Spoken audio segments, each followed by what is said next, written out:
Hi, I'm Rune from Denmark, Herlev. I'm practicing Aikido because mostly it's because it's fun. It's a lot of nice people surrounding doing Aikido, so that's primarily. There's also a part of the exercise, I need it, and there's a part of, I like the focus on ki, power, whatever you call it, but the focus on something which is rather important.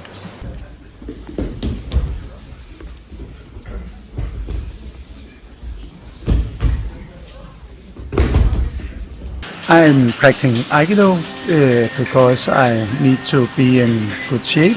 It's a nice doing with your body, and I very much like Aikido to be relaxed. And I also can do it at work. The philosophy is to be relaxed, and if everything in life you just relax, it's going to be good. Yes.